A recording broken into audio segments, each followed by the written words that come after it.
Gigabyte.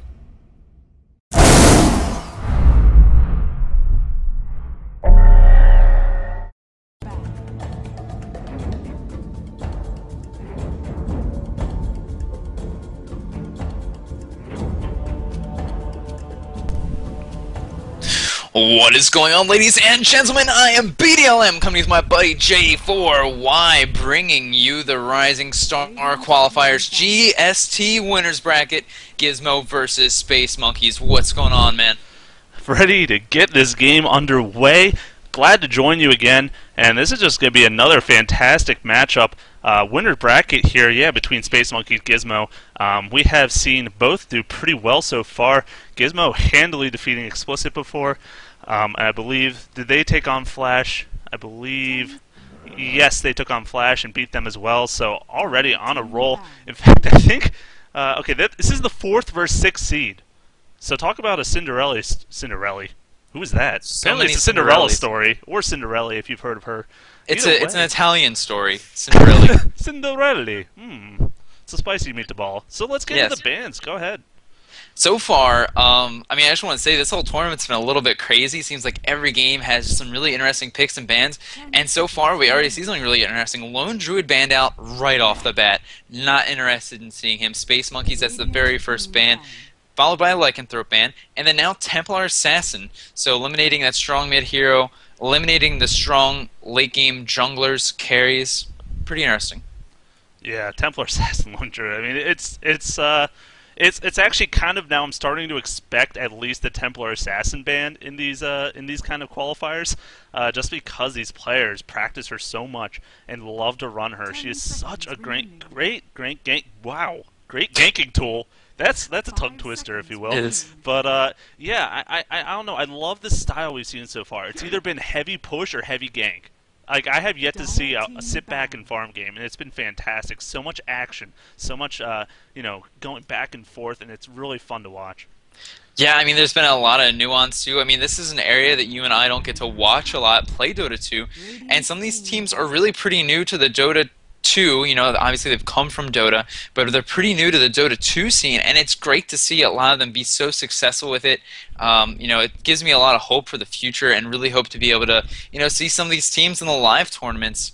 It'll be great for that to happen. Darkseer now and Naga Siren coming into the ban pool. Pretty obvious, but there's so many heroes left. They're just so powerful. Oh my gosh, tell me about it. Nature's Prophet, Tinker. I always like to say this about, especially with this region, but yeah, they're not banned yet. They might get picked up really quickly. I mean, who's to say? Obviously really great mobile heroes. Storm Spirit might get picked up as well. I haven't seen it yet, but I know it was banned in one game, so maybe there's fear of it happening. And I believe it was banned against Gizmo, although I'm not 100%. But yeah, I mean, it definitely, any hero that's really powerful at ganking like that definitely has a chance to be picked up in these games. And yeah, I'm not exactly sure if we'll see it or not. Invoker too. Did you mention him not being banned yet? No, I didn't. Anti-Mage will actually be the last ban, so plenty of amazing heroes. And I mean, you can see Gizmo eat up about 30 seconds of their reserve time. They're like, okay, we have so many heroes we have to sort through to figure out who we don't want to fight.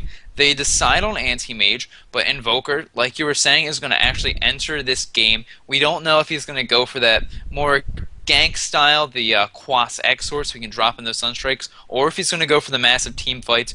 Either way, he's going to be a force to be reckoned with in that middle lane. Absolutely. And I really love to see the Anti-Mage. It's just like harping on what I just said earlier about the fact that there is no farm fest. It's all about the gank. Yeah, banning Anti-Mage guarantees there should really be no such thing as a farm fest this game.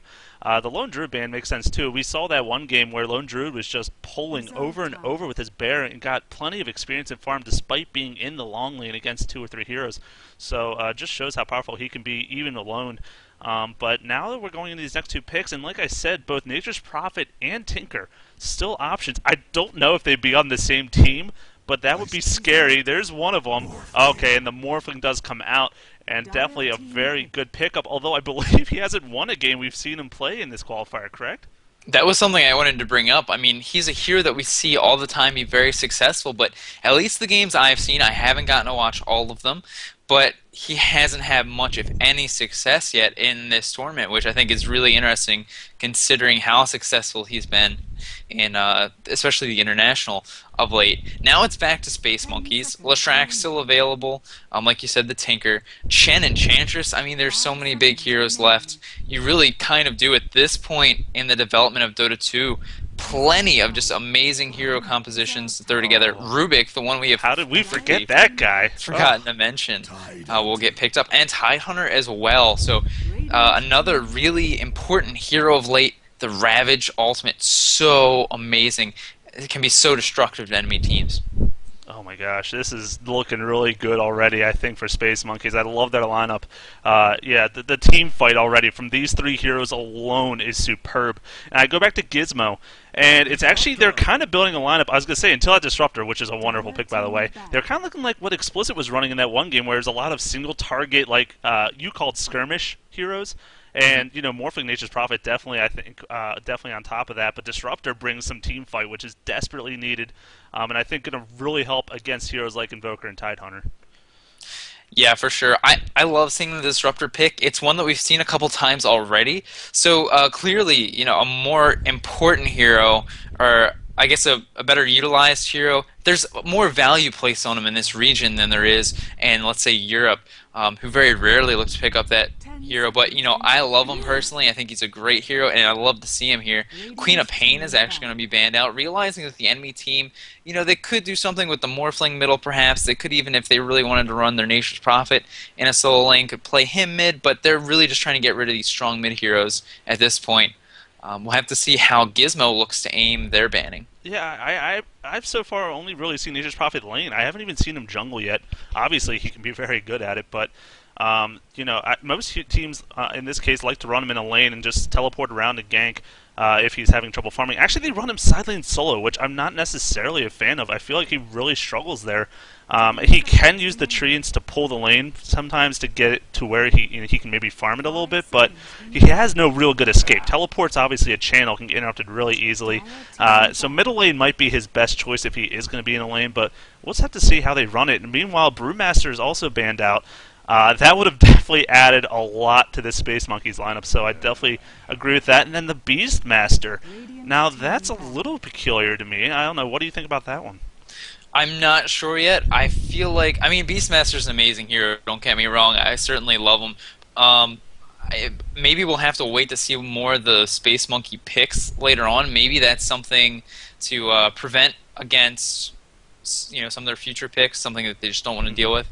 I do really like the Brewmaster ban out though. I mean, just truly a destructive force in team fight situations, and that seems to be the way Space Monkeys are going. They could even look to go like a 4-1 strat at this point if they really wanted to get a really high damage late game carry and just run around as this really strong team fight group and wreak havoc, open up space for a carry. So we'll have to wait and see which kind of style they look to go for.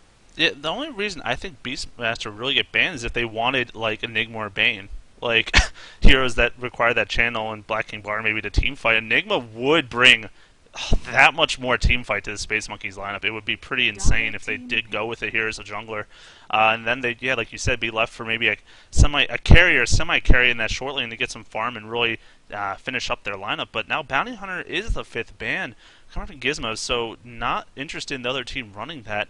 And yeah, he can definitely be a nuisance, you know, especially actually last time I saw him play was middle lane with that bottle, and you know, he was doing pretty decently, was able to gank but just didn't get to the late game that he wanted to, and wasn't able to do too much, but I can definitely understand that being a ban. Yeah, I mean, interesting to see that we don't really have any jungle options yet for Space Monkeys, and you know, it's not like Gizmo is really all that concerned. It's like, you know, Chen and Chances are still both left in the pool, but you know, whatever. We're more concerned about the team fight, the global gold in the track that you can get from Bounty Hunter. Now we're actually eating into some of the Space Monkeys reserve time, so still not exactly sure what they want to do. Still left with a whole half a minute longer than Gizmo, who've eaten through a significant amount of it. So really, if they find themselves in any unfortunate positions they might find themselves running out of time on picks. And that's actually something that I saw yesterday in a game where Night Stalker got randomed, and the team didn't want to play it. They wanted to get a remake. The other team was like, no, this is a tournament setting. Play with what you get. If you run out of time, that's on you. Unfortunately, that game is being remade. So, hopefully we don't have a repeat of that situation. But now, both teams under 30 seconds for their last picks. I'm thinking Wisp Tiny is these last two. Wouldn't I that would, make for a game? I would love that to just no end. It wouldn't happen, but because I definitely expect Rubik to be a support in this lineup. Obviously, Invoker would be preferred in the solo mid. Wow, they are really cutting this close to the clock here. 5 seconds left. Okay, Windrunner will be picked up finally, so another great useful hero. These teams really do love to run her in that side lane. She's obviously very powerful at it. Gets that farm relatively easy with the power shot, and of course can escape with the wind run so easily. So now they're just left with who are they going to go with the Rubik Tidehunter. I mean, I'm looking through the lists of AGIs I would pick. I'm not exactly sure which of those. Maybe a Faceless, but I'm not exactly sure which one they'd prefer. Clearly, Gyrocopter, I think, Yeah. is the logical conclusion. Night Stalker will make an appearance in this game, which I think is pretty strong, especially against the Invoker. I mean, can just go through so many spells in a team fight. Just silence them, try and stop an EMP after a tornado. Just try and stop a deafening blast after, a tornado or an EMP. Just so many great things that they can stop from chaining together on the SpaceMonkey team. Really, all of those heroes have some sort of, 1-2 punch. You think the Shackle Shot and then the Power Shot, or just Tidehunter being able to ravage and then throughout the Gush or the Anchor Smash. I think it's a really smart pickup to have that Night Stalker, and now they have additional gank potential to go with that Nature's Prophet. I'll go ahead and let you talk about the lovely lady. Miss Luna. Lovely Luna. What a 5th pick. I saw that in the International. Get picked up multiple times. Struggled, though. May have only won like 1 or 2 of all the times she was picked. So, but definitely can be considered one of the strongest late game carries. But the thing with Luna is you need 3 or 4 big items to really be the late game carry that you want her to be. And it might be a challenge for her, honestly, especially against a lineup like Disruptor, Night Stalker, Nature's Prophet. All 4 of those heroes on Gizmo are amazing at ganking. And Luna just does not have that escape that you really need her to have. Black King Bar is really her only chance to survive. And I'm afraid for her. I think this Night Stalker and Nature's Prophet are going to roam the map and really be a nuisance to these players. I 100% agree. This is something that I brought up yesterday when we were casting as well. Nature's Prophet, Morphling, Night Stalker, they're A-okay with picking up a BKB. And, Night Stalker and Morphling are already these heroes that can just jump on top of people. Waveform in. If it's nighttime, Night Stalker just runs through and is able to get to such a squishy hero like Luna, who doesn't have an escape mechanism. So if they have BKBs, not even Ravage is going to stop them. They don't have the Gush or any of these control abilities that they have picked up in their lineup. So it'll be interesting to see how they're able to do in the later parts of the game. No matter what, though, we are going to have a Venomancer, which I am always happy to see in this lineup. Such an amazing slow, and his push potential also a force to be reckoned with. Oh, these lineups are something good. We're in for a treat here, I think. It's definitely going to be interesting. Anytime Night Stalker's picked up, you're in for a treat. I mean, he's going to be that aggressive hero you ask for, you beg for in these games. Yeah, I'm definitely excited to see how he does with his lineup. And then they have the Morphling late game. Their team all around is something impressive. I really like what Gizmo's done here. And that Venomancer to cap it off. I mean, sure, they do lack that stun. I'll give them that. They really don't have that stun that you'd kind of want, like a Ravage on the other team or a Shackle Shot, but at the same time, they probably don't need it. They have so much slow and so much mobility that, they don't necessarily have to keep them stunned. They can chase them down relatively easily, and I don't think that'll be a large issue for them. Yeah, I completely agree with you. Let's go ahead and run over the lineups if you want. I'm going to go ahead and take the Gizmo side. Disruptor is going to be played by Glees. We're going to have Tell Me Why on the Morphling. Sean's is going to take up that Venomancer. Kenryo is going to be the one that we're going to see on that Night Stalker. And JXJ is going to be our Nature's Prophet. Alright, meanwhile, over here on Team Space Monkeys, we got Bun Bun going on the Windrunner. We have 50-50 going to be on that Invoker. Forever Love on the Rubik. D and N, Luna, and then B-Boy on Tidehunter. Wow, these names were so easy to I pronounce. I am just in heaven right now. I mean, seriously. honestly. I mean, that's what you get in the winners bracket, my friend. Everybody, It's a luxury over here. We're not in stowage, okay? We're good to go. I have to point out already. Look at Gizmo. Looks like they're trying to set up. They were all hiding in the trees, maybe hoping that the enemy team would run down a little bit too far, but no such luck. No kills before the horn. We are going to have a haste rune up top that no one wants to take just yet. Looks like Rubik is going to place a nice ward up by that ancient stack, stop that from going up, and he's actually going to grab that haste rune. So something that we might have to watch in the top lane. Nature's Prophet not really committing to where he wants to go yet. A lot of these Radiant heroes, I think, are going to have to do a little bit shuffling around to get into their final positions. They're going to leave top empty, and this is a great plan. You know, I think Nature's Prophet definitely should be jungling. You know, why even bother with that top lane? There is no chance you will survive that. The Luna, the Rubik, and the Tidehunter is an amazingly mean combination. Wouldn't want to be up against it. So just let Luna have her farm. She's going to get it anyways. You're not going to stop her as Nature's Prophet. So definitely a smart choice. In fact, this will give Gizmo that experience and gold advantage too because they have a jungler over a tri-lane. So overall, I think a really smart early choice. Yeah, and I mean, I think it's really kind of puts the pressure on SpaceMonkeys. How long is it going to take for them to move their supports around? Clearly, Rubik isn't doing anything up here. Tidehunter's the one pulling the creeps. So how long does it take for Rubik to get a smoke and maybe look to gank some lanes? Or is he just going to sit up here like he is now and stack up the jungle? Now that I think about it, I mean, I guess if you just stack up this jungle, you're going to be able to get further and further ahead with the Luna. Put some points in the glaive and you'll be just fine. Ooh, pause comes out. Apparently, someone's having some issues with something. Gliz actually paused it last time too, so hopefully... Oh, looks like the Morphling who was getting initiated on was having some issues. So, good pause, most likely. Perhaps. It was Yeah. a good cold snap, came out by 50-50 right when he hit level 2, and you can see how much damage he's already done. I mean, it's pretty impressive. Morphling also did morph some agility early on, so he could last hit better, obviously. He's already at 70 damage, which is pretty dang good. But now he's going to have to pop off this healing salve.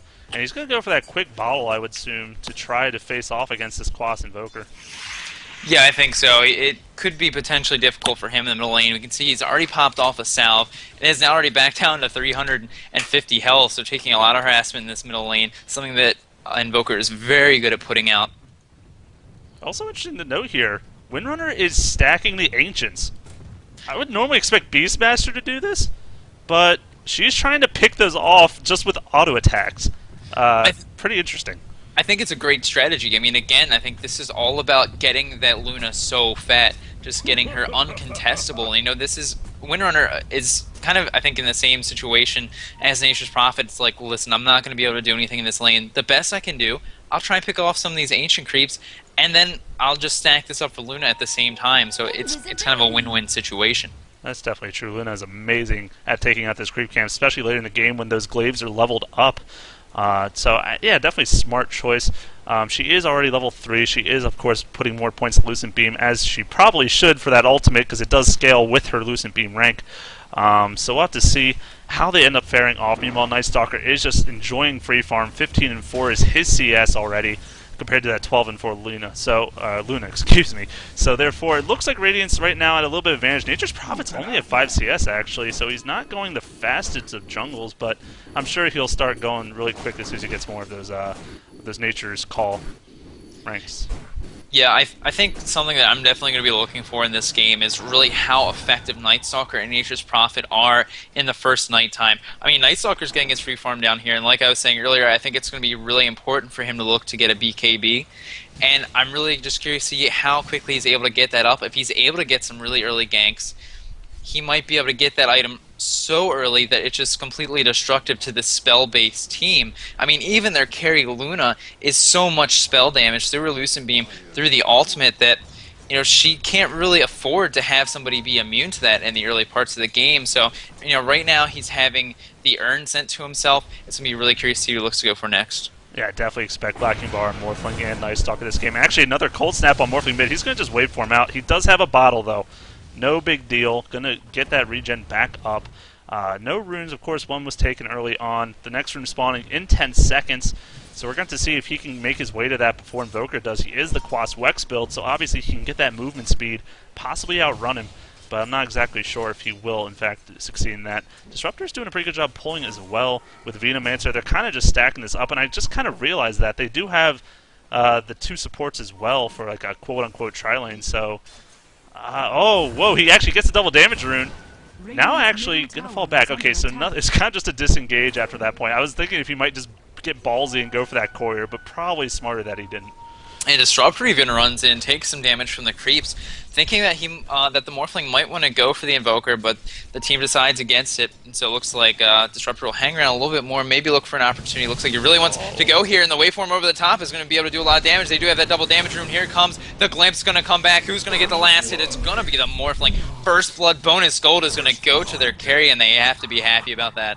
Wonderful setup. I love Disruptor for this reason alone. Oh my god, Glimpse is just terrific. Someone's running away. Doesn't matter. You're coming right back. Of course, it didn't quite mesh up with his kinetic field. It missed a little bit, but they had enough damage output that it was fine. Got that last hit, and like you said, it was for Morphling 2 of all people. So that's just going to make him do that much better. And actually, he's already bought up. Is this going to be a Ring of Aquila? No, it's Boots and a Magic Wand. So understanding that Invoker, as you can see, already casting out another Cold Snap, going to be probably spamming out some spells against him. So pretty good item choices, I think, there. You know, I was watching the middle or the bottom lane while you were talking about that. Watching Kenryo go up against poor Bun Bun down here, was able to put out 2 voids and force so many consumables out of this Windrunner. She just had 2 more healing salves delivered to her. Already has to pop one off, having such a difficult time down here. And you know, I'm really expecting the nighttime to be pretty painful for this Windrunner. It should be pretty easy for them to come down and get a kill in here. Meanwhile, in the middle lane, some harassment going back and forth. Actually, 50-50 down just as low as Tell Me Why on the Morphling. Able to do a bunch of damage back to him. Waveform now back up, so who knows if he gets lucky, he might be able to go in here. Actually, Nature's Prophet thinking about going in. He decides not to. Now he is actually going to go and waveform over the top. It's going to be... He's not going to be close enough, unfortunately, to get the Sprout. Will he be able to? The Invis comes off only Invoker, and he will be safe and sound. Unfortunate there. The TP was just a little off. He was trying to cut him off if he was going back middle lane, but I think it was noticed by the Invoker. Makes that smart cut up top, and then with the Ghost Walk, like you said, surviving very well. But now, getting the rune bottom is Glizz, you know, protecting that for his Morphling. So he's just getting full rune control ready, and that helps so much, especially when you're spamming spells like Morphling. He's going to be able to continue to pressure this Invoker and, you know, keep up the denies and farm. Certainly. I just also want to point out, too, I mean, just trying to compare the two teams right now. JXJ on the Nature's Prophet and Bun Bun on that Windrunner, still about the same level, really. So really, each of these side lane solos suffering just as much. Now it looks like Nature's Prophet's feeling comfortable enough to sort of walk up in the lane, has a couple levels in the Nature's Call, so we'll be able to throw some trees up there, hopefully get himself some experience in gold. So good to see that he's finally feeling safe enough that he can come up into the lane. Yeah, level 4, you're pretty good. And the lane's been pushed for a while now. So, I mean, he's like, okay, I guess if it's going to continue to stay at my tower, maybe I'll chill out here, get a little bit of this farm like you're saying. But they're looking to pressure it. You see all 3 heroes of this tri-lane up in the face of this tower. Gush actually comes out on Nature's Prophet. There goes one of the Lucent Beams. Sprout's going to go down, but he's going to telekinesis. He has no chance. And that is exactly what I'm talking about. Nature's Prophet is just so squishy, and this tri-lane is so adept at killing people that I don't think he's going to feel safe even with that tier 1 tower there. Yeah, I actually think it's really funny that we see that it's this SpaceMonkey's tri-lane that starts getting aggressive when nighttime hits. Nightstalker's just enjoying the extra attack speed at this point. Down here in the bottom lane, hasn't moved at all. He's just, I'm going to try and get the farm if I can. Middle. Morphling. Elusive Beam's going to come out. Oh, a Connect Field is going to just barely miss. The ulti pops out. Going to get Disruptor. Now, here we go. The Tornado and Telekinesis pop Nightstalker, but he's tanky. And guess what? It's nighttime. Going to use one of his faces wood, but he's actually going to miss. Telekinesis. Guy is dead. Why'd I call him Telekinesis? He's gone, though. In the meantime, Invoker getting chased down. Going to get finished off. Nightstalker getting some nice charges up. Now it's a hasted Luna. She's going to be running around. Can she finish off this Nightstalker? No, it's going to be a chase down. He's going to use his urn. It's actually going to finish off with Venomancer. A great Sprout, by the way, trapping the hasted Luna. Now they're trying to turn it around, but she is still hasted. Can they really finish her off with this haste rune? Doesn't look like it. She's going to get out just barely. Meanwhile, this fight's not over. Actually, Rubik coming back in, now getting voided up, and now they're going to have plenty of damage. Waveform will come over the top, finish off this hero, but another Tornado. This fight never seems to end. Strength Ward's coming out now. I think this might finally be a disengagement. Whew, that was I said awesome. So many wrong words there, it's ridiculous. It's okay. I mean, you know, they come and they go as they please. First team fight of the morning. Give me a little break. There you go. You know, it's early where we are. It's 8 a.m. So you gotta, give us a little bit of leniency there. I think it's crazy too, really just starting to appreciate the amount of just early game bursts that Gizmo has, and just the Void by Night Stalker as well as Waveform by Morphling. I mean, I think you saw that combo 2 or 3 times in that engagement, where it's just that 1-2 punch and someone's dead or close enough to it. What SpaceMonkeys I think can be really happy about is Luna was able to get out just fine. She's finished up some power treads. She's finished up her Ring of Aquila and a Magic Wand, sitting on about 700 gold. So I'm really curious to see what she looks to go for here. Didn't go for the phase boots. I'm curious to see if she goes for the drums. If she does, that's going to give her at least a little bit of mobility, or a little bit of survivability, which she's going to need right now. The Void coming out. The Venomous Gale will also land. The Silence comes out too, but now Tidehunter comes in. He wants to try and contest this. They turn it around. They at least get the Venomancer. They're going to make it a 1-for-1 trade. And now Kenryo forced to run away from the Tidehunter. Looks like he was about to get some support from that Rubik, but a 1-for-1 exchange at the end of the day. I mean, it's a Vita for Luna, exactly. You want to make that trade every chance you get. Let the supports die for the Night Stalker and Morphling. That is the mission. And, another great setup, like you said. In the meantime, this Morphling does finish his treads, has that bottled up invisibility. Could make some use of it. Actually going to use it and start heading mid, but he doesn't have a support hero. There's no way he can burst down this Invoker. Gonna just sit here, maybe wait for someone to come in. Actually going in, screw it. He's just gonna use his spell, say, you know what? Harassment is good enough for me. I don't need to do much more than that. If he gets a couple more auto attacks in the waveform, it actually will be the death of Invoker. He needs to fall back, and this is the beauty here of a Morphling who has a great start. He can definitely go toe-to-toe with an Invoker or pretty much anyone with this kind of item. Yeah, I mean, I think you can already tell just sort of the amount of fear that Invoker has down this middle lane. You can see that Dire Ward placed up on the Radiant high ground, so expecting that Disruptor to return perhaps, just want to be sure that he doesn't get put in any unfortunate situations. They don't want this Morphling to get any further ahead than he has to be.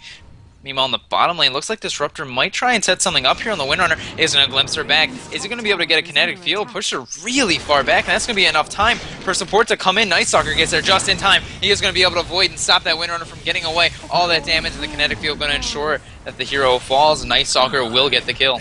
Wow, this Night Stalker is having a beautiful nighttime right now. Gotten a few kills already. Has 1,000 gold on top of these phase boots. Going to use his ulti, just extend it. They want to maybe push this tower. Invoker's here. He does have that tornado, of course, with the cold snap. Maybe able to set a defense, and they're going to just fall back for now. So, yeah, you seeing that ultimate level 1 used is not very common. But, I guess if they're on such a roll as they are right now, definitely can be a good choice. Well, I think it's appropriate for the level he is, level 10, so he wants to get the first point there, so level 11 he'll have the second point. Looks like he actually wants to try and start something mid. Poor Tidehunter by himself for the moment. Ooh, yeah, definitely. Actually, we're still in action here. Invoker's getting chased down. He's going to get ravaged up, though, Night Stalker is. And now, in fact, Morphling is just trying to find the appropriate place to wait for him, but he's taking way too much damage. Going to actually get the Invoker, who's stuck around just too long. Morphling trying to battle this out. Night Stalker's here with this, no health, 100 health. He needs to fall back. The power shot will find him, though. Buyback from Invoker, actually. And then now another kill from Morphling. He's going to fall back. The Fade Vault is there. Strength North is here as well. He is just... Oh, no, there's Invoker. Nature's Prophet TPing in, though. I think everyone should be safe and sound. Yeah, okay, that should be it. Yeah, I never know with these teams, man. I never know. It's been so back and forth. I mean, in the meantime, you can see that actually this top tier 1 tower is going to go down to Dan by the looks of it. Maybe Venomancer will be able to pick up a kill for it. Drops the Gale, and is going to certainly be able to get this. Dan just wants to see if he can try and do enough damage, but now Venomancer gets himself a kill and is up to 1,200 gold. Is probably going to walk over here, get himself some arcane boots, and he's pretty much set for the rest of the game. Doesn't really need much more than that. That is unfortunate. You're the hard carry, and the support Veno gets you. Ugh, that's rough. Veno does do a ton of damage, and of course, she's actually going the Morbid Mask, going for lifesteal instead of that Blacking Bar first item. Little interesting there. Of course, it is known to be a good item. It allows her to farm up stacks and stacks of ancients and neutrals really well. But definitely interesting. Morphling in the meantime, middle, just a little back and forth as this Tidehunter. Not exactly short. He is going shotgun. He has the Ghost Scepter. So they're looking to really keep the ganking and pressure up on this Dire team. And, I think it makes a lot of sense. I mean, so many squishy heroes on the other side. Tidehunter's the only one who's really going to be able to take that initial hit and survive it. I mean, Windrunner, Invoker, Rubik, even Luna, so squishy. I want to really see, though, when talking about the Luna, finally does finish that Helm of the Dominator, what is she going to do with this creep? Is she going to look to stack up the Ancients? She hasn't been over there to visit. There's only one or two extra creeps there for her to farm up. But is she going to use that creep to farm, or is she just going to walk around with it? I mean, the Wildkin War Chief is going to at least give her team some bonus armor if she does look to keep it with her. I think she should definitely be using it to stack. I mean, the Radiant has had, they haven't even like gone over there to look at it, so they have no idea if there's any stacks or not. And it would definitely speed up her farming immensely if she could kill a triple or quadruple stack even of Ancients. I mean, it would be a little difficult at this point with these items she has. If she does do 145 damage, it's pretty strong. But she's only got the 1-point Moonglaive right now, so not a lot of bounces, not a lot of good things against stacks of creeps. Yeah, I'd like to point out Night Stalker has picked up an Ogre Club, so it looks like he's probably going to go for that first item BKB, which I think is a really intelligent decision. He really has, I think, a lot of options this game that he could go. Of course, the Aghanim Scepter is always fantastic, but he could even look to go for something like an Assault Curious just to bolster up the Morphling, as well as even the Nature's Prophet, who hasn't really dedicated towards any type of item build. He has gone for that Hand of Midas to get himself the gold advantage in the later parts of the game, but we still know if he's going to go for maybe that auto attacker or for the support. Either way, just having the extra attack speed, the minus armor on the opposing team, it's going to help him out. GG Branches makes me think he might go for the mech, but he might not. Maybe people just like having those branches. And my voice sometimes doesn't agree with me. But, I definitely... I would like to see the mech pick up on him personally. I mean, I look around on this Radiant team. Venomancer Disruptor, sure, they could get it, but they're not getting gold. They barely just have boots right now. So, obviously a hero like Furion can get that farm really easily, and I think it'd be a smart choice. Yeah, it's something they can definitely discuss in these pauses. Now that they've had another one in the game, or a third pause, all good things come in threes or something. We can pretend. That makes it a professional game. It honestly. does. The more pauses, the better, honestly. I was actually going to pull up the graphs. Haven't done that yet this game.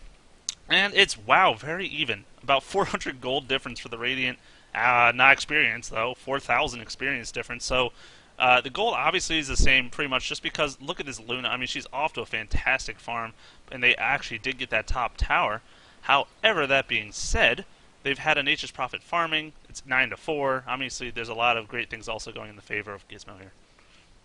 Certainly. I mean, I wouldn't count either team out yet. I think the Radiant side is definitely being poised to set up for a stronger late game. I mean, like I was saying earlier, Night Stalker working towards some key items. Venomancer enjoying the Arcane Boots at a fairly early point in the game. Disruptor really the only one on this team struggling, but he's Disruptor. His spells are all he needs to get through the game. So I'm thinking out of this dire squad, they really have to keep their supports stacking up this jungle. They really do need to accelerate this Luna's farm, and hopefully, like you mentioned earlier, only 1 point in the Moonglaive. If she starts to put some more points into there, it'll be a lot easier for her to catch up and really get to a point where she's able to dominate the competition. Yeah, absolutely. I'm actually a little bit surprised. I guess you do see this from time to time, but the Lunar Blessing getting leveled up over something like Moonglaive or stats even, I mean, it adds 6 bonus damage a rank, right? Compare that to stats or to glaive. I mean, I feel like those might provide just a little bit more help. But I guess it is an aura, which I guess I haven't really been looking at it as. So if they do stack up as a group, all those people get +6 damage, which does in fact help out. Yeah, and I mean, right now, Luna, just having all the towers up, is enjoying some really safe farm for the moment. She hasn't really been in danger. The only time that she actually did have herself in danger was at that top tower when she went to try and take it, and Venomancer was able to take her down in exchange for that. Did die in that team fight earlier, but her farm has been secured this whole game. She really hasn't been contested wherever she's gone, and that definitely shows in the stats. You look, and she's 23 creep kills ahead of the next closest person. Yeah, absolutely, definitely good. Yeah, and comparing to the Night Stalker, of course, but Night Stalker hasn't been farming bottom all game. He had a great start in the beginning, and then of course he went to roam. He is Night Stalker at nighttime. That is what he should be doing, and been doing it well, mind you. He is 3-1-4, so total involved in 7 of the 9 kills. Obviously, being a great nuisance in this map. Apparently, we're gonna play some tic-tac-toe in the mini map. It looks like 0 or the O, excuse me, is in the middle. He is cheating. Wow. There's no X's in that game. Draws the line before he draws the last circle. Bad manners, you might say. Bad manners. It's well, these teams have been doing really well. Unfortunately, we had some trouble trying to get these games set up this morning, but they've been doing really well and just taking it as it comes. So Oh, we are still having some issues with this morphling, unfortunately. Hopefully that can get sorted out before we run out of stuff to say. As you guys watching yesterday may have noticed, me and Mott, we started running out. I started quizzing him on his vanilla versus chocolate preferences, etc. But hopefully great. it won't come to that this morning. I'm a strawberry guy. Yeah, yeah, yeah. Strawberry But blonde. I mean, what? Anyways, what? I'm talking about desserts. Strawberry blondes. You've heard of Hmm. those? Yeah, blondies like the brownies. Yeah, With strawberries on exactly. them. That's exactly the way I was taking that. Yeah, nice talk. You could. I'm looking back at Euro Club. I mean, Black Ink Bar makes way too much sense against this Dire to not get it, but Oghanims could be an option. It's the potential. They are ganking a lot. They like the map control, and of course that just provides so much more. But I keep looking at this Dire team. A Black Ink Bar against it. What would they do? Yeah, I mean, I think if you go to the super late game, Moonglave's maxed out. Luna's enjoying a lot of stats. Even has maybe a mana style on her person. It might be, you have enough auto attack damage, you might be able to get through it. But yeah, I think in the middle part of this game is really when this Dire team is going to struggle when they're trying to make these team fights happen and get something for them, and they just can't hit anyone with what they have. Yeah, they really, yeah, they're only going to depend on some short-range glaives from Luna. I mean, that's not going to be enough. Definitely not against a couple Black King bars. So, yeah, they're going to need to make sure to rally up and not take this super late game. I mean, like I said, Luna might be one of the strongest carries in the late game, but you're against Night Stalker and Morphling and Nature's Prophet. I mean, all these very strong forces in the later game. And you look at the Dire team, Voker, okay, he's definitely got a lot of good spells and some damage, but I definitely would favor Gizmo in that regard. Yeah, I think the other thing too about Luna, you keep mentioning how strong she is. And I think she really is a strong hero. It actually looks like there might be something going on the bottom. Hopefully I can speak fast enough to say whatever I want to say before the fight happens. But maybe I'll just save it, because they look like they at least want to try and get a push going down here. Did have the courier bring some nice stuff in here. Hopefully, though, it looks like everybody's still playing really passively. Like, neither of these teams is all that interested in pushing. The only time Luna was is when there was nobody that could possibly be around to bother her. She was completely safe to push that. Smoke. Smoke. Here it comes. You saw the line drawn from Dark Green. 50-50 coming in with B-Boy. They've got the Ravage. They've got the EMP and Cold Snap at the moment.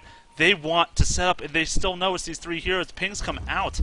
And actually, it's a counter smoke. Smoke versus smoke. Who is the smokiest of them all? It looks like they're going to engage. Ravage going to hit all three heroes. EMP's going to go off. Two heroes down instantly from Gizmo. Nature's Prophet on the retreat. A beautiful tornado. Is it going to be enough? One more attack will get it. Night Stalker now comes in with Morphling.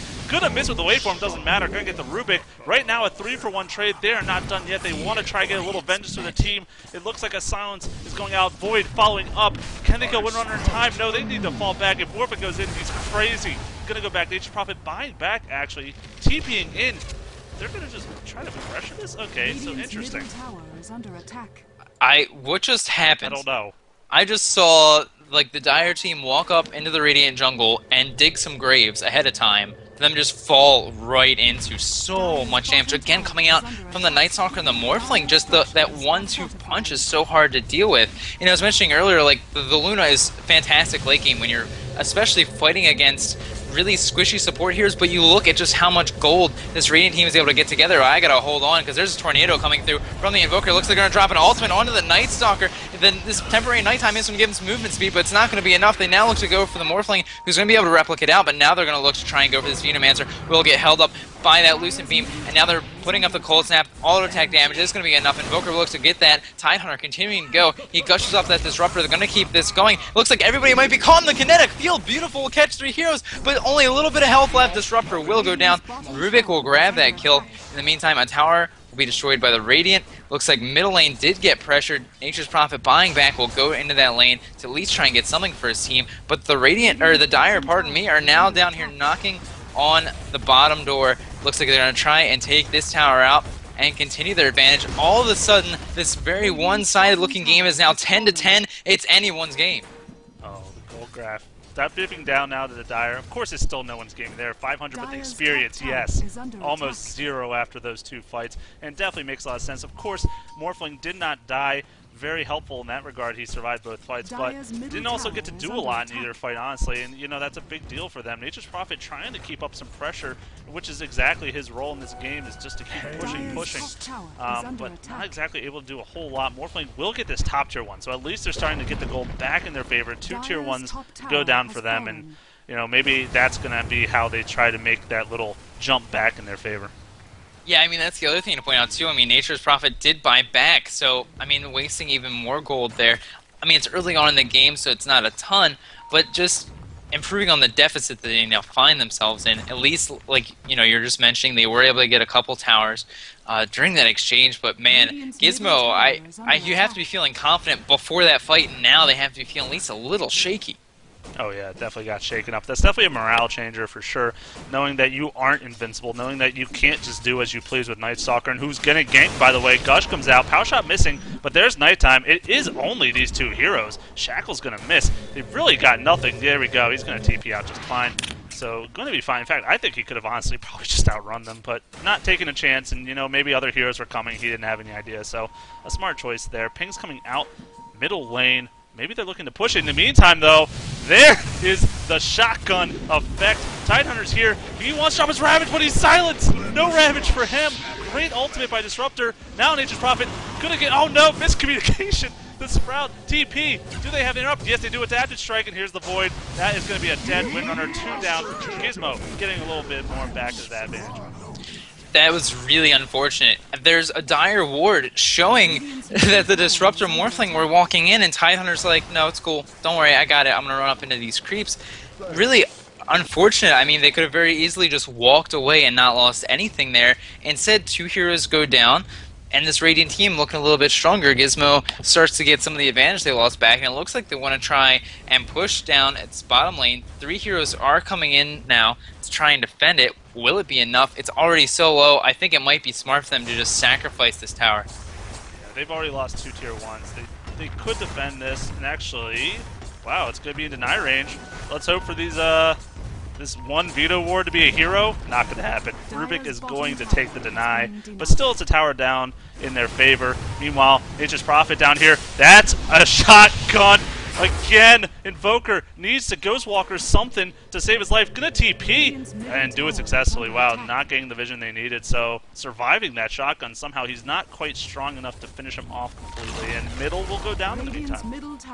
Yeah, it's a great juke. Now Tidehunter actually by himself smoked up is going to try and see if he can run around and get a good Ravage. He's going to actually get glimpsed out. A great silence is actually going to delay that just long enough. And now Windrunner wants to keep this going. Rubik now rushing up as well. He wants to get himself into this fight, but I think it looks like the Disruptor might be A-okay. Rubik just wants to steal a spell before he goes. He is going to get that kinetic field to have for the next team fight. Which is a pretty good maneuver. Obviously, keeping him in place for an ult like Luna's is always helpful. Also, Invoker spells too. So that's definitely a nice spell to have, I would say. Glimpse might be a little more preferred, but hey, what are you going to do? But yeah, this Morphling shotgun, he's already got it. He's had it. He's got 1,200 gold on top of that now. So he's starting to really skyrocket. I mean, I still look at Luna's farm, though. 164. She's definitely out farming by a good margin. Does finish her Black King bar, and has 1,200 gold on top of that. So maybe now, looking to get like a Manta next. What do you think?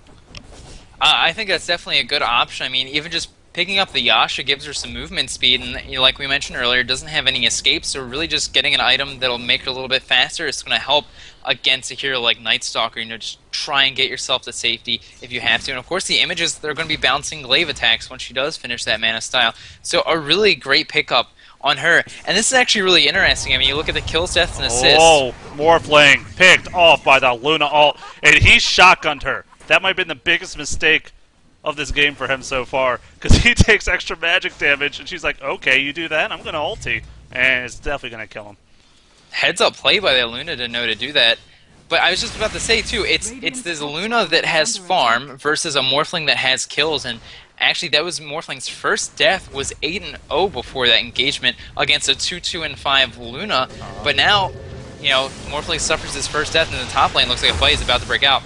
EMP comes out. Nope, disengagement. It looked like it. The Sprout came out, but they just didn't have it. I was like, Night Stalker running in. Is he going to get it? He actually buys the Rescue Blacking Bar. He's 50 gold off that Blacking Bar. That is going to help him so much for the next fight they have. He needs that desperately. But like you said, Luna just not only creep score, but now she's getting kills under her belt. 2,800 gold. Wow. So we're going to see if she goes for maybe a Satanic instead. I mean, I'm not exactly sure what direction she wants to take this.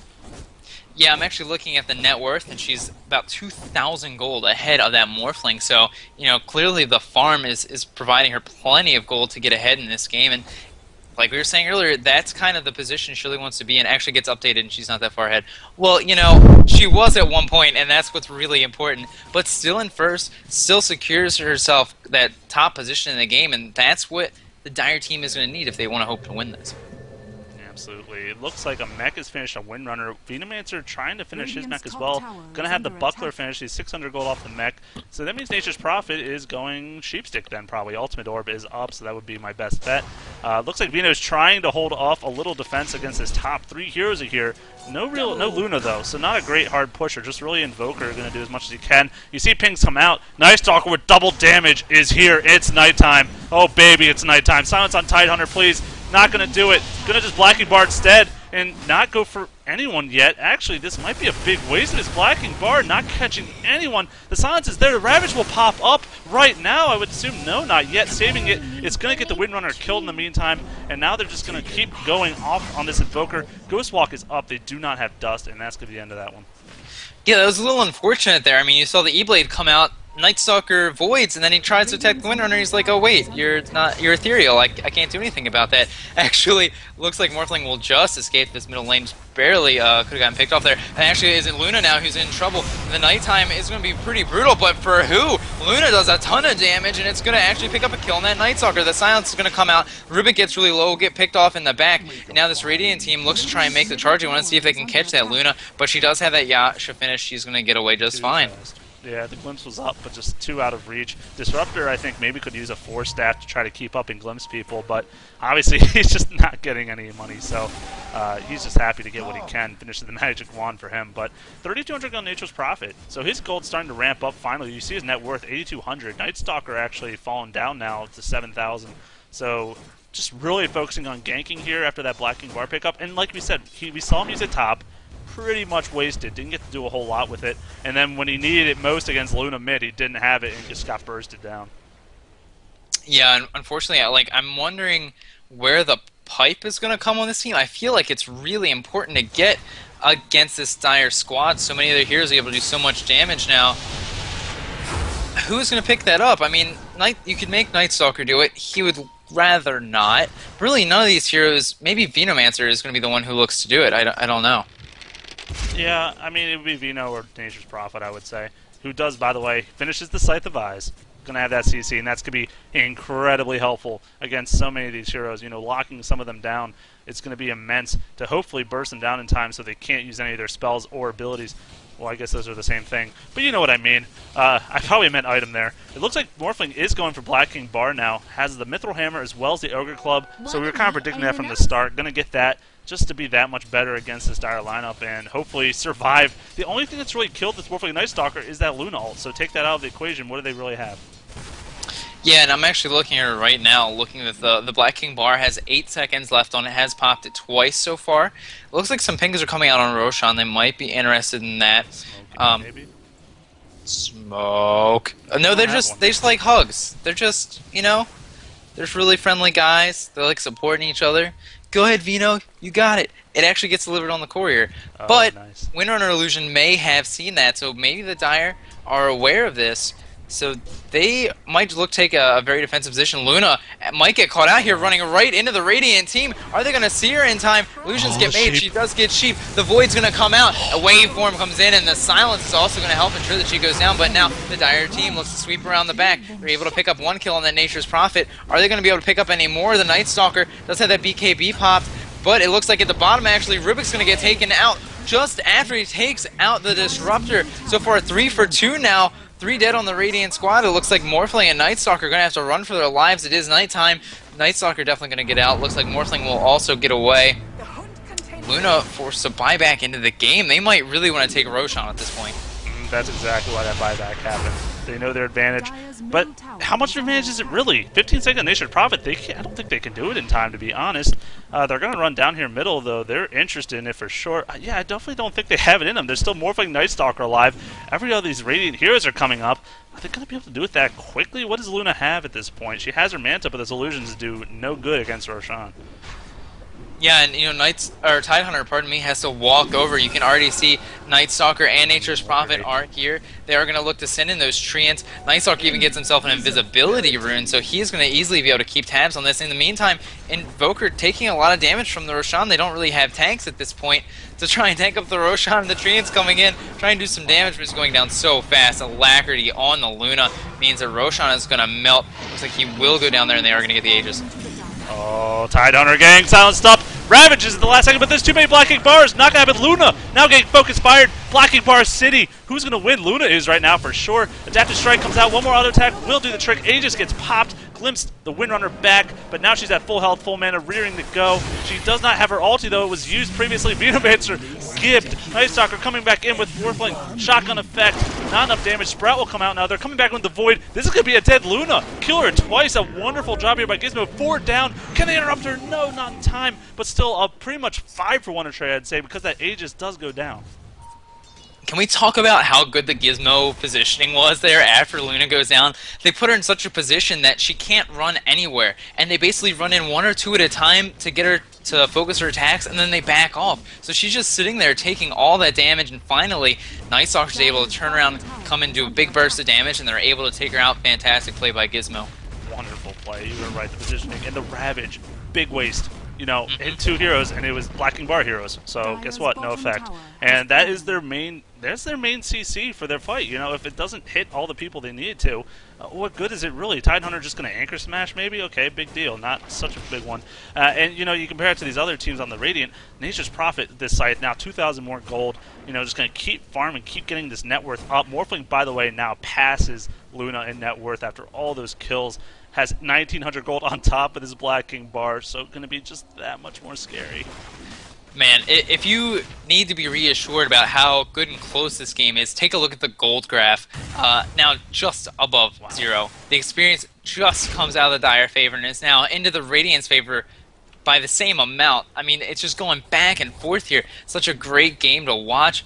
I'm actually noticing now the tier 2 tower middle might be a priority for the Radiant. It's so low already, they might be able to, yeah, in deny range, keeping it alive just for the positioning now, I imagine, on the side of the board. But yeah, I am loving every minute of this. It's great to see. Windrunner has actually completed a 4-staff as well. I don't know if we brought that up. No, and actually another item choice interesting. Night Stalker goes Vanguard after Blacking Bar. So looking not necessarily in the late game, but looking for these mid-game fights, wants to be just a little bit beefier.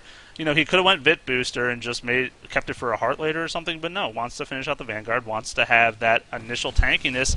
And, I mean, I guess there's so much focus right now in this mid-game. Every little advantage you give yourself helps out. Yeah, and you know, I mean, that damage reduction, the damage block on that Vanguard is going to work on those glaives when they're bouncing around. Even if he's not the primary target, he might be taking auto attack damage from that Luna, so maybe not a bad decision in picking that item up. Yeah, I definitely agree. So Manta's done here. They're going to go on this Nature's Prophet replicate. And then, actually, Morphling is coming around to turn around. Blacking Bar used. Great!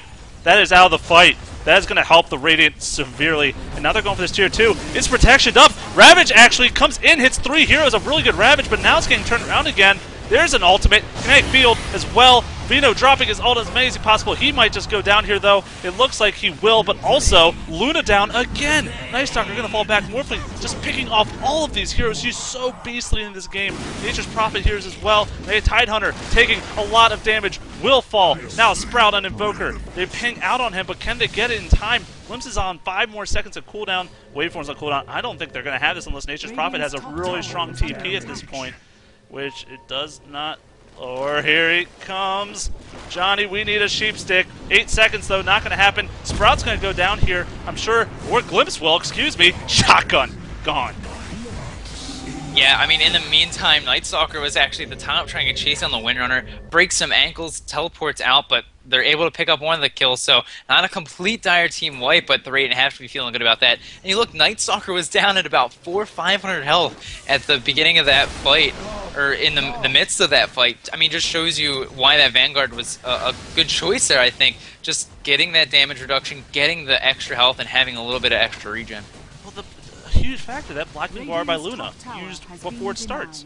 And the Radiant's like, oh god, we have to go now. She's got nothing. You know, she's got auto attacks with lifesteal, and that's about it. It was a good Ravage by Tidehunter. Gotta give him credit. He blinked in, hit 3 heroes with it, but it was pretty much behind enemy lines, and they couldn't really capitalize on that. That was a huge factor, I think. Morphling takes tier 2 mid, so yeah, now they're just really going. I think this advantage, yeah, about 3,500 gold. Experience, 8,000. Yeah, okay, so winning a fight that handily kind of makes a big deal later in the game. Yeah, and I mean, you can see some items come up because of that fight. Nature's Prophet just finishes the BKB. So now Tidehunter has one more hero to worry about being immune to his Ravage. So, you know, it just gets more painful. Now Nature's Prophet finally finishes up his Power Treads as well. So he's sitting in a really good position, and I'm now really curious to see what his next item pickup is. He really might look to try and perhaps go for some more damage here. Dude, Vino, going in that hood. Going for yeah, a fight. man. There you go. Calling it like a boss. But, I mean, who else really would besides Night Stalker, probably. But still, you called it. I'll give you credit where credit's due. I got credit. I got credit. Yeah, so Venomance now just, I guess, just trying to farm up the jungle with his wards. They're trying to do as much as he can. You know, they're trying to farm as much of this map as possible and not take away from Morphling and Night Stalker where they don't have to. Smoke. Oh, smoke. Oh, Luna gonna pop out. The ward sees it. They're gone. Well, Night Stalker's not. He's chilling around. It's daytime, too. He needs to really fall back. Gush is gonna come out. There we go with the ultimate. Oh, just gonna use one Lucid Beam. He's gonna fall back. I'm glad he did not use his Blacking Bar because that would have been a waste. Oh. Oh.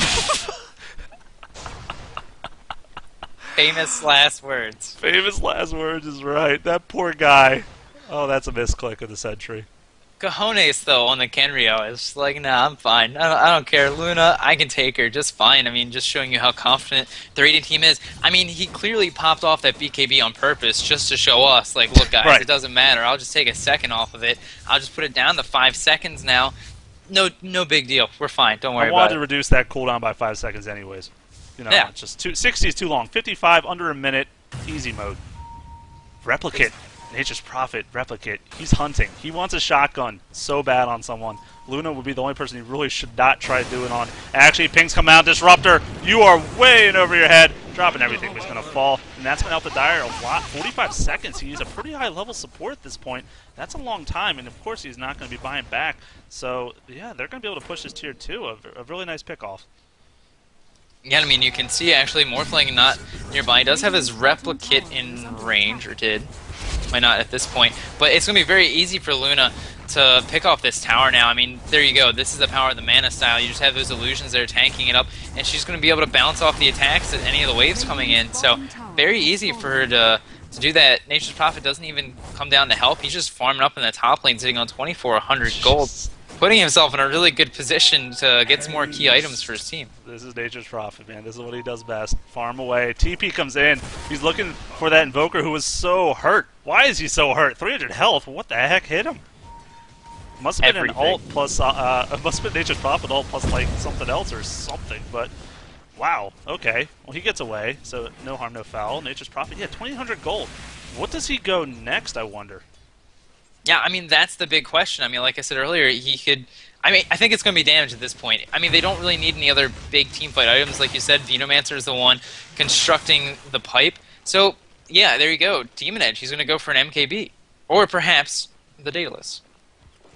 Or perhaps the Divine Rapier. Fact. Perhaps. It's an option. It's an option. Don't count it out.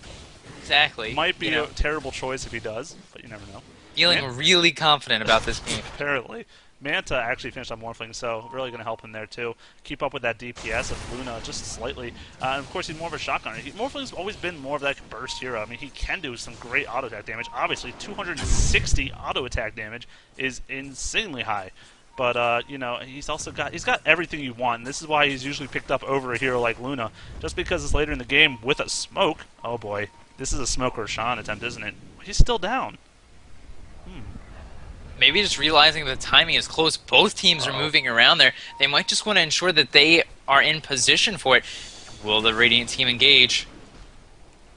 That's the question. Shackle comes out, gonna catch Night Stalker. They're gonna go in. That's a great sheep on Morphling. He's already gonna get a Ravage. Hits 4 heroes. Morphling is down. That's enormous. Luna blocking bar plus ulti. Night Stalker trying to dish it out. Nature's Prophet now in a lot of trouble. Getting ulti down. Gonna die to that Shackle. This is going terrible for Gizmo. 2 heroes down. Night Stalker getting caught by the tornado. Can they get another miracle Shackle in 2 seconds? Gush comes out. Power shot. Gonna be enough damage. 3 down for Gizmo. And then guess who's up? Roshan. That was really unfortunate. I mean, clearly Gizmo wanted to try and catch the Dire out before, I mean, just before they were able to move down the Roshan pit, but I feel like they could have just waited there. They didn't have to go up into the high ground where they were essentially blind, and I think a big mistake on their part. Now the Dire, they're not even interested in Roshan. They're just going to force a Night Stalker buyback. If they really want to, they can walk away and be very happy about this. Thankfully it's nighttime. Or maybe he just popped his ulti. Yeah, that's probably what happened. It still is nighttime, but how can they defend without Morphling and Nature's Prophet? Oh no, speaking of which, Disruptor getting annihilated, dead. Night Stalker, you gotta fall back. No, Blacking Bar. He can't do enough damage by himself. He's really just gotta fall back, so kind of a wasted Blacking Bar. Now the tower's gone. Melee backs going down. This is such a huge turnaround from earlier in the game. SpaceMonkeys taking the bottom lane completely. Gonna fall back, maybe even do Roshan after this. What a swing.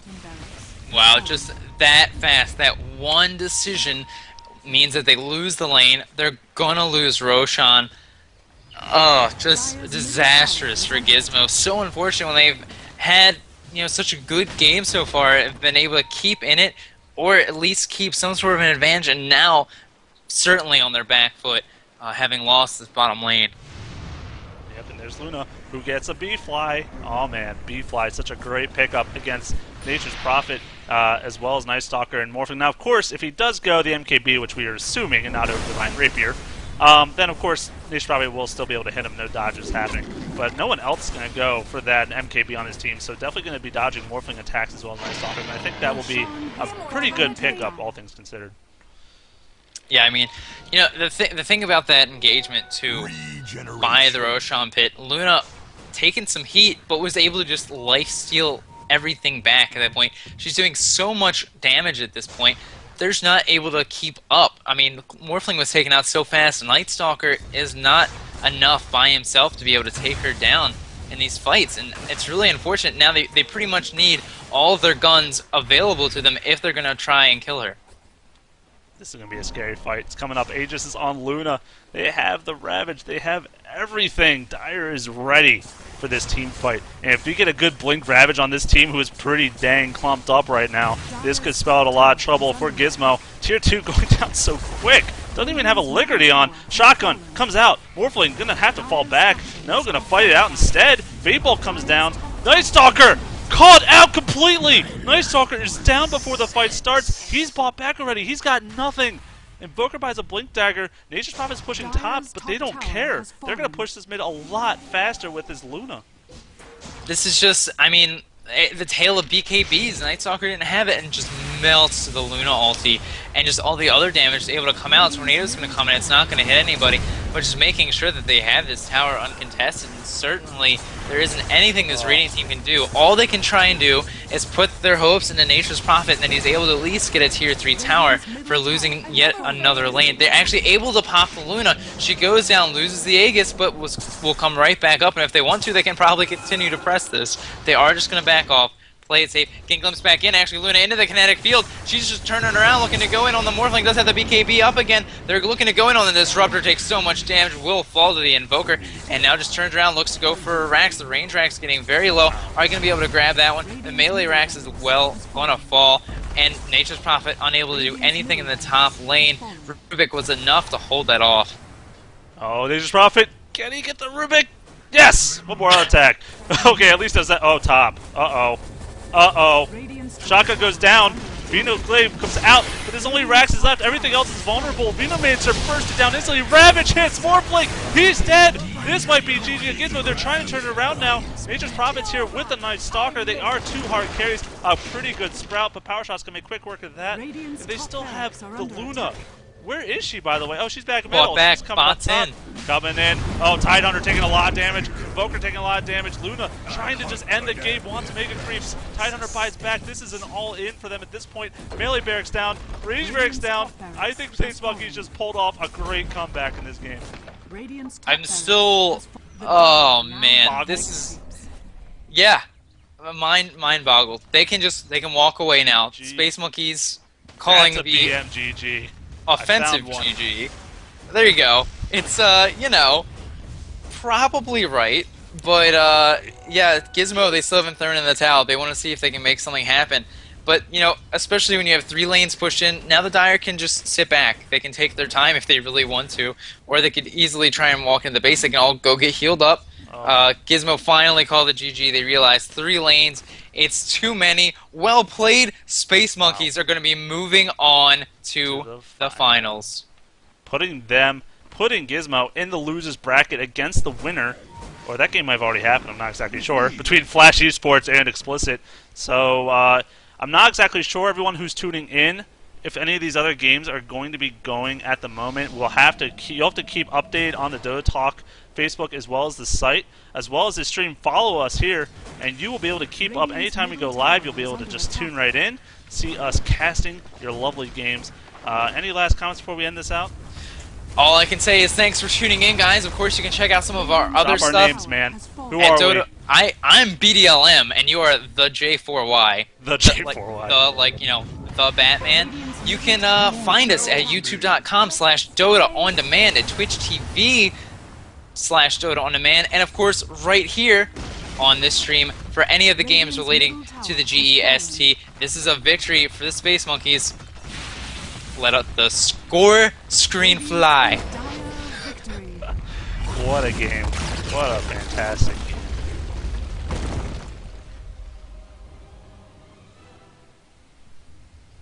Let the commercial fly and end out the cast. Oh, you didn't say for this stat screen? I did. Oh, okay. That means people are still hearing us. Hi. Hi. Bye. Bye.